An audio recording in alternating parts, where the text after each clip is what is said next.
வணக்கம். Welcome to Shanu சமையல். இந்த வீடியோல ஒரு பேலன்ஸான சாப்பிட்ட உடனேயே உடம்பும், மனசும் ரொம்பவே லைட்டா ஃபீல் பண்ற மாதிரி ஒரு சமையல் தான் பண்ண போறோம்.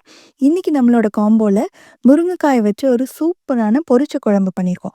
இந்த குழம்பு பண்றதுக்கு வெங்காயம், தக்காளி, சாம்பார் தூள் எதுவுமே தேவையில்ல. ரொம்ப பேசிக்கான இன்கிரீடியன்ட்ஸ வச்சு அதே சமயத்துல ரொம்ப ஃப்ளேவர்ஃபுல்லான ஒரு குழம்பு ட்ரை பண்ணியிருக்கோம். இதுக்கு சைட் டிஷ்ஷா லைட் கிரன்ச்சினஸோட இருக்கிற ஒரு கேபேஜ் பொரியல், அது கூடவே வெண்டைக்காய் வச்சு ஒரு ஃப்ரை, அப்புறமா நெல்லிக்காயோட தயிர் சேர்த்து ஒரு ஹெல்தியான டிஃப்ரெண்ட்டான தயிர் பச்சடியும் பண்ணியிருக்கோம். இந்த காம்பினேஷன் ரொம்ப நல்லாயிருக்கும். ரொம்ப சாட்டிஸ்ஃபைடா ஒரு கம்ஃபர்ட்டிங்கான ஒரு லஞ்ச் காம்போ. நீங்களும் ட்ரை பண்ணி பாருங்க. இப்போ செய்ய ஸ்டார்ட் பண்ணலாம். ஃபர்ஸ்ட்டு துவரம் பருப்பு வேக வச்சிடலாம். நான் ஒரு 1/4 கப் மட்டும் துவரம் பருப்பு எடுத்து நல்லா 2, 3 தடவ கழுவி குக்கர்ல வேகுற அளவுக்கு தண்ணி சேர்த்து வச்சிருக்கேன். இது கூட ஒரு 1/4 டீஸ்பூன் சீரகம், 1/4 டீஸ்பூன் பெருங்காயத்தூள், ஒரு 1/2 டீஸ்பூன் அளவுக்கு எண்ணெயும் சேர்த்துட்டு குக்கரை மூடிடலாம். ஸ்டீம் வந்ததுக்கப்புறமா வெயிட் போட்டுட்டு ஸ்டவ்வை நல்லா சிம்மில் வச்சு ஒரு 10 நிமிஷம் வேக வச்சு எடுத்துக்கணும். பருப்பு நல்லா சாஃப்டாக மசிஞ்சு வர அளவுக்கு வேக வச்சு எடுத்துக்கணும். இப்போ இந்த குக்கரை அந்த ஸ்டவ்வில் மாற்றிட்டு இதில் நம்ம இந்த பொரிச்ச குழம்புக்கு ஒரு மசாலா வறுத்து ரெடி பண்ணணும். அதுக்காக கொஞ்சமாக ஒரு 1/2 டீஸ்பூன் மட்டும் எண்ணெய் சேர்த்துட்டு 2 டீஸ்பூன் அளவுக்கு மிளகு சேர்த்துருக்கேன். கூடவே 1 டீஸ்பூன் சீரகம், 1 டீஸ்பூன் உளுந்து. இது எல்லாத்தையும் நல்லா வாசனை வர அளவுக்கு வறுத்துக்கலாம். இந்த குழம்புக்கே மிளகோட காரம் தான் இருக்க போகுது. அதனால தான் அது 2 டீஸ்பூன் சேர்த்துருக்கேன். இப்போ பார்த்தீங்கன்னா இது நல்லா வறுபட்டுச்சு. இது கூட ஒரு 4 டேபிள் ஸ்பூன் அளவுக்கு துருவின தேங்காய் சேர்த்த உடனே நான் ஸ்டவ் ஆஃப் பண்ணிட்டேன். அந்த பாத்திரத்தில் உள்ள சூட்லேயே இந்த தேங்காய் லேசாக வறுபட்டுரும். நல்ல ஒரு வாசனை வந்துட்டுருக்கு. இப்போ இத நல்லா ஆற வச்சதுக்கு அப்புறமா ஒரு மிக்ஸி ஜார்ல சேர்த்து, கொஞ்சமா தண்ணி சேர்த்து நல்லா நைஸா அரைச்சு எடுத்து வச்சுக்கலாம். அடுத்ததா நான் ஒரு 2 முருங்கைக்காய இந்த மாரி நீள நீள துண்டுகளா வெட்டி வச்சிருக்கேன். அத இந்த பேன்ல சேர்த்துட்டு, இந்த முருங்கைக்காய் வேகுற அளவுக்கு தண்ணி சேர்த்துக்கலாம். இத மூடி வச்சு முருங்கைக்காய் வெந்துட்டு இருக்கட்டும். இப்ப நல்லா கொதிக்க ஆரம்பிச்சிருச்சு. இது அப்படியே இருக்கட்டும். அப்பப்போ மட்டும் கரெக்ட்டா வெந்துருச்சான்னு மட்டும் செக் பண்ணிக்கணும். இத அந்த ஸ்டவ்வுக்கு மாத்திரலாம். மாத்திட்டு இதில நம்ம முட்டைக்கோஸ் பொரியல் பண்றதுக்கு இந்த கடாயில 1 டீஸ்பூன் அளவுக்கு எண்ணெய் சேர்த்துட்டு, கொஞ்சமா கடுகு, உளுந்து சேர்த்து இது நல்லா பொரியட்டும். இது கூடவே ஒரு 2 கீறின பச்சை மிளகாய், கொஞ்சம் வெங்காயம், கருவேப்பிலை இதையும் சேர்த்து நல்லா வதக்கிடலாம். வெங்காயம் ஓரளவுக்கு வதங்கினதுக்கு அப்புறமா முட்டைக்கோஸ் சேர்த்துக்கலாம். நான் ஒரு 200 கிராம் முட்டைக்கோஸை இந்த மாதிரி மெல்லிசா வெட்டி வச்சிருக்கேன். அதை சேர்த்துக்கலாம். முட்டைக்கோஸ் சேர்த்ததுக்கு அப்புறமா இதை மெதுவா அந்த மாதிரி கிளறி விட்டுக்கணும். நல்ல சாஃப்டா எலசா இருக்கிற முட்டைக்கோஸ் நம்ம எடுத்தோம்னா ரொம்ப சீக்கிரமாவே வெந்துடும். நல்லா மிக்ஸ் பண்ணி விட்டுக்கலாம். இதை மூடி வச்சு அப்பப்போ மட்டும் திறந்து பார்த்து நம்ம மிக்ஸ் பண்ணிக்கணும். இந்த ஸ்டவ்ல நம்ம குக்கர்ல பருப்பு வச்சிருந்தோம் இல்லையா, அது ஆஃப் பண்ணி ஸ்டீம் எல்லாம் போயிடுச்சு. திறந்து பார்க்கலாம். பருப்பு நல்லா சாஃப்டா வெந்துருச்சு பாருங்க. நல்லா மசிச்சு விட்டுக்கலாம். நான் கொஞ்சமா செய்றதுனால 1/4 கப் பருப்பு தான் எடுத்திருக்கேன். உங்களுக்கு குவான்டிட்டி அதிகமா வேணும்னா, நீங்க அதிகமான பருப்பு எடுத்துக்கோங்க. நான் இதில கொஞ்சமா தண்ணி சேர்த்து நல்லா கலந்து வச்சிருக்கேன். இது அப்படியே இருக்கட்டும்.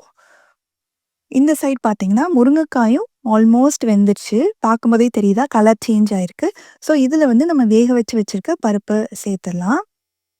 கூடவே நம்ம வறுத்து அரைச்சோம் இல்லையா? தேங்காய், சீரகம், மிளகு, உளுந்தெல்லாம் அதையும் சேர்த்துக்கலாம். கொஞ்சமா மட்டும் தண்ணி சேர்க்கிறேன். நல்லா கலந்து விட்டுடலாம். இது கூட கொஞ்சமா மஞ்சள் தூள், இந்த குழம்புக்கு தேவையான அளவு உப்பையும் சேர்த்துக்கலாம். சேர்த்து நல்லா கலந்து விட்டுடலாம். நம்ம மிளகாத்தூள் எதுவும் சேர்க்காததுனால குழம்போட கலர் இந்த மாதிரி தான் இருக்கும். மிளகு நம்ம நிறைய சேர்த்து பண்ணிக்கிறதுனால இந்த மாதிரி தான் இருக்கும். பட் டேஸ்ட் ரொம்பவே நல்லாயிருக்கும் அந்த மிளகு வாசனையோட.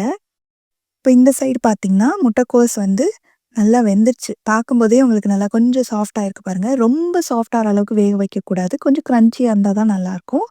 இதுக்கு தேவையான அளவு உப்பு சேர்த்துட்டு ஒரு 1/4 டீஸ்பூன் மட்டும் சீரகம் சேர்த்துருக்கேன். கடைசியில இந்த மாரி சீரகம் சேர்க்கும்போது நல்ல ஒரு வாசனை குடுக்கும். இப்போ ஸ்டவ்வ ஆஃப் பண்ணிட்டு, இது கூட ஒரு 2 டேபிள் ஸ்பூன் அளவுக்கு தேங்காய் துருவல் சேர்த்துக்கலாம். கூடவே கொஞ்சமா பொடியா நறுக்குன கொத்தமல்லி இலையும் சேர்த்தோம்னா ரொம்பவே நல்லாயிருக்கும். இது நல்லா மிக்ஸ் பண்ணி விட்டுடலாம். அவ்வளோதான். முட்டைக்கோஸ் பொரியலும் ரெடி ஆயிடுச்சு. தேங்காய் போட்டு செய்யும்போது ரொம்பவே நல்லாயிருக்கும். இப்போ இங்கே குழம்பும் பார்த்தீங்கன்னா, ஒரு 2, 3 நிமிஷமா நல்லா கொதிச்சுட்ருக்கு. இது கொஞ்சம் நேரம் வைக்க வைக்க வந்து திக்னஸ் குடுக்கும். நம்ம பருப்புலாம் சேர்த்துக்கிறதுனால. முருங்கைக்காயும் நல்லா கரெக்ட்டா வெந்திருக்கு. இப்ப இத ஆஃப் பண்ணிட்டு இதுக்கு வந்து தாளிப்பு சேர்க்கணும். இந்த பொரிச்ச குழம்புக்கு வந்து எண்ணெயில தாளிக்கிறத விட நெய்யில தாளிச்சிங்கன்னா ரொம்பவே நல்லாயிருக்கும். நான் 1 டேபிள் ஸ்பூன் அளவுக்கு நெய் சேர்த்துருக்கேன். இதில கொஞ்சமா கடுகு, கொஞ்சம் உளுந்து, இது நல்லா பொரிஞ்ச உடனே கொஞ்சம் பெருங்காயத்தூளும் சேர்த்துக்கலாம். கூடவே கருவேப்பில. அவ்வளோதான். ரொம்பவே சிம்பிளான தாளிப்பு தான். பட் நெய்யில செய்றதுனால, இத குழம்புல சேர்க்கும்போது அந்த ஃப்ளேவர் வந்து ரொம்ப நல்லாயிருக்கும். கண்டிப்பா மிஸ் பண்ணாம நெய்யில தாளிப்பு போடுங்க. ரொம்ப நல்லாயிருக்கும். நல்லா கலந்து விட்டுறலாம். வாசனையே அவ்ளோ சூப்பரா இருக்கு. கமகமன்னு ஒரு சூப்பரான பொரிச்ச குழம்பு ரெடி ஆயிடுச்சு. நான் ஆல்ரெடி வந்து சமையல் ஆரம்பிக்கும்போதே 1 கப் அரிசிக்கு 3 கப் தண்ணி சேர்த்து இந்த குக்கர்ல ரெடி பண்ணி வச்சுட்டேன். அரிசிலாம் நல்லா கழுவி தண்ணி சேர்த்து வச்சாச்சு. இப்ப இந்த குக்கரையும் ஆன் பண்ணிடலாம். அடுத்து இந்த பேன்ல வந்து வெண்டைக்காய் ஃப்ரை பண்றதுக்கு கொஞ்சமா எண்ணெய் ஊத்தி, கடுகு, உளுந்து போட்டு அது பொரிஞ்சதுக்கு அப்புறமா வெங்காயம், கருவேப்பிலை சேர்க்கிறேன். பச்சை மிளகாய் நான் சேர்க்க போறதில்ல. அதனால வெங்காயம் மட்டும் கொஞ்சம் ஒரு பெரிய வெங்காயம் சேர்த்துருக்கேன். கூடவே கொஞ்சம் கருவேப்பிலையும் சேர்த்து இது நல்லா வதக்கிடலாம். வெங்காயம் லேசா கலர் மாறி வரும்போதே வந்து நம்ம வெண்டைக்காய் சேர்த்துடலாம். நான் ஒரு 1/4 கிலோ அளவுக்கு வெண்டைக்காய ரொம்ப பொடியா இல்லாம ஓரளவுக்கு கொஞ்சம் திக்கா இருக்கிற துண்டுகளா வெட்டி வச்சிருக்கேன். வெண்டைக்காய வந்து கொஞ்சம் முன்னாடியே நல்லா கழுவிட்டு, தண்ணியெல்லாம் நல்லா வடிச்சதுக்கு அப்புறமா வெட்டி சேர்த்துக்கோங்க. அப்ப வந்து விழுவிழுப்பு தன்மை வந்து ரொம்ப அதிகமா இல்லாம நம்மளுக்கு ஈஸியா வதங்கி வந்துரும். வெண்டைக்காய் அப்படியே வதங்கிட்டே இருக்கட்டும். இடையில இடையில மட்டும் நம்ம மிக்ஸ் பண்ணி விட்டுட்டே இருக்கணும். இப்ப வெண்டைக்காய் வந்து 3/4 பாகம் வந்து வதங்கிருச்சு. இந்த ஸ்டேஜ்ல வந்து இதுக்கு தேவையான அளவு உப்பையும் சேர்த்து நல்லா மிக்ஸ் பண்ணி விட்டுறலாம். உங்களுக்கு இன்னும் நல்ல ரோஸ்ட் மாரி வரணும்னா, இன்னும் கொஞ்சம் நேரம் நீங்க வதக்கிட்டே இருக்கணும். நான் வந்து அவ்ளோ நேரம் வதக்க போறதில்ல.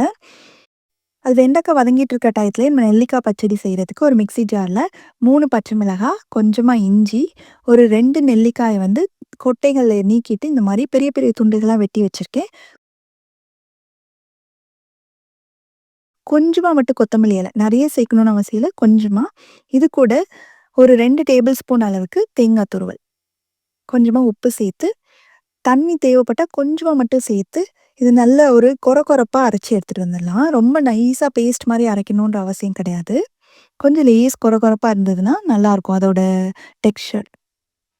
இப்ப அரைச்சாச்சு. இத ஒரு பவுலுக்கு மாத்திடலாம். இது கூட நல்லா உங்களுக்கு எந்த அளவுக்கு கன்சிஸ்டன்சி வேணுமோ, அந்த அளவுக்கு நல்ல ஒரு திக்கான கெட்டியான தயிர் சேர்த்துக்கோங்க. நான் ஒரு 3 டேபிள் ஸ்பூன் சேர்த்துருக்கேன். நல்லா மிக்ஸ் பண்ணி விட்டுறலாம். இந்த மாதிரி இருக்கும். உங்களுக்கு இன்னும் கொஞ்சம் தயிர் வேணும்னாலும் நீங்க சேர்த்துக்கலாம். இல்ல கம்மியா வேணும்னாலும் சேர்த்துக்கலாம். இப்ப இந்த சைடு பார்த்தீங்கன்னா, வெண்டைக்காய் வந்து ஆல்மோஸ்ட் வதங்கிருச்சு. கடைசியில வந்து கொஞ்சமா மிளகாய் தூளும், மஞ்சள் தூளும் சேர்த்துட்டு மிக்ஸ் பண்ணிடலாம். பச்சை மிளகாய் போடாம இந்த மாரி மிளகாத்தூள் சேர்த்து செய்யும்போது நல்லாருக்கும். நல்லா கலந்து விட்டு ஒரு 1 நிமிஷத்திலேயே வந்து நம்ம ஸ்டவ் ஆஃப் பண்ணிடலாம். ஏன்னா வெண்டைக்காலாம் நல்லா வதங்கிருச்சு. இப்ப வெண்டைக்காய் பொரியலும் ரெடி ஆயிடுச்சு. அடுத்து இந்த நெல்லிக்காய் பச்சடிக்கு தாளிக்கிறதுக்கு கொஞ்சமா எண்ணெய் ஊத்தி, கொஞ்சம் கடுகு, கொஞ்சமா பெருங்காயமும் சேர்த்துட்டு, கொஞ்சம் கருவேப்பிலையும் சேர்த்து, இந்த தாளிப்ப நம்ம பச்சடியில சேர்த்துடலாம். இதுக்கு நெறைய எண்ணெய் விட்டு தாளிக்கணும் அப்படின்ற அவசியம் இல்ல. கொஞ்சமா ஒரு 1/4 ஸ்பூன் நான் எண்ணெய் தான் சேர்த்துருக்கேன். நல்லா மிக்ஸ் பண்ணி விட்டுறலாம். நல்ல ஒரு ஹெல்த்தியான, டேஸ்டியான நெல்லிக்காய் பச்சடியும் ரெடி ஆயிடுச்சு. இந்த சைடு சாதமும் வந்து குக் ஆயிடுச்சு. அவ்வளோதான். சுட சுட ஒரு சூப்பரான லஞ்ச் மெனு ரெடி. நல்ல ஒரு சுட சுட சாதத்த வந்து அப்படியே போட்டுட்டு, அது மேல வந்து கம கமன்னு மிளகு, சீரக வாசனையோட இருக்கிற முருங்கக்காய் பொரிச்ச குழம்பு. முருங்கக்காய்க்கே ஒரு ஃப்ளேவர் இருக்கும். அது கூட வந்து மிளகு, சீரகம்லாம் சேர்க்கும்போது ரொம்ப சூப்பரா இருக்கும். கண்டிப்பா ட்ரை பண்ணுங்க. அப்புறமா நம்ம செஞ்சு வச்சிருந்த முட்டைக்கோஸ் பொரியல், வெண்டைக்காய் ஃப்ரை, அப்புறம் நெல்லிக்காய் பச்சடி. எல்லாத்தையுமே சர்வ் பண்ணியாச்சு. நீங்களும் இந்த லஞ்ச் மெனுவ கண்டிப்பா ட்ரை பண்ணி பார்த்துட்டு, எப்படி வந்தது அப்படின்ற கமெண்ட்ஸ மறக்காம ஷேர் பண்ணுங்க. இதே மாதிரி நெறைய வீடியோஸ் பார்க்கணும்னா நம்ம சேனலுக்கு சப்ஸ்கிரைப் பண்ணி வச்சுக்கோங்க. தேங்க்ஸ் ஃபார் வாட்சிங்.